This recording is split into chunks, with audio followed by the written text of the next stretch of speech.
So what are we doing today?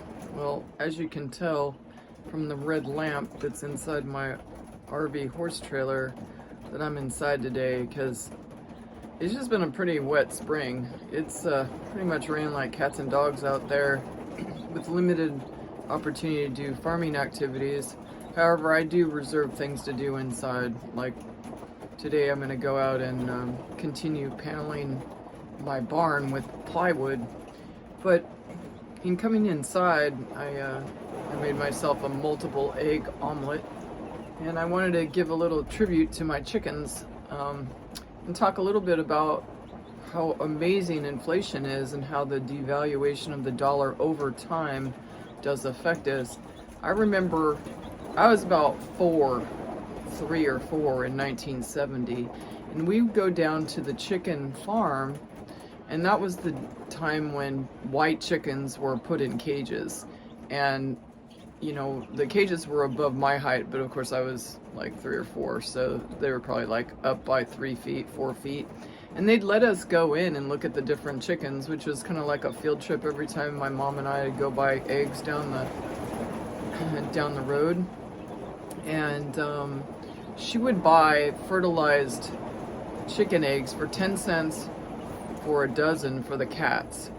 And I'm beginning to wonder how they became fertilized, considering most of the chickens were in cages, but I guess I'll never really figure that out. But now if you go down the road and you buy from not like a commercial like family farm, but just someone having backyard chickens, you're paying about $3.50, maybe $4 for a carton of eggs. So, and many of those are fertilized because people have their roosters and they want to get chicks. So they, you know, the eggs are mostly fertilized. And if you get them early enough, you're never going to see that red spot that's in the yolk. So anyway, I wanted to talk about the chicks that I'm currently taking care of. And these are from my own eggs, and I only had 2 hens. So every day I'd take 2 chicken eggs over to the incubator. So the chicks are hatching obviously like every other day or so. So this is currently what I have. So I know these 2 were born first, and they were healthy and fine. And then this little guy who's catching up, he developed pasty butt, which is just their rear end collects with their fecal matter underneath the vent, and so I've just wiped it off from time to time, because if the vent becomes occluded, the chick would die. And then this guy came out and he was perfectly healthy, and then this one had really bad leg and feet, and I've kind of done like physical therapy on him.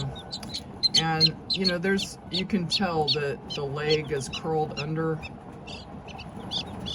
right there, but he used to not be able to stand at all, and as you can tell, he can hop around, and he's been stressed, so he has a little bit of poopy butt too, but I'll just wipe that off.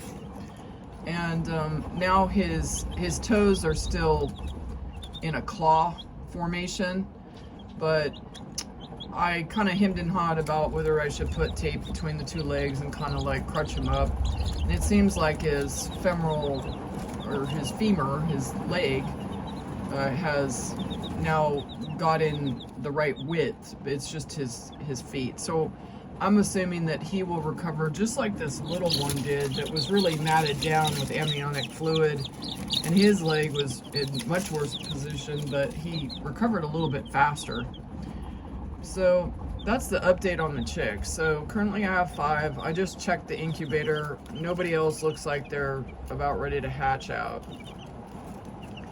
So in the meantime, I had a friend give me a little water because I have bigger waters, and I was just in the nick of time because I'm about ready to get a whole lot more chicks, and it's a lot more convenient than the sardine dish for water that I'm constantly cleaning.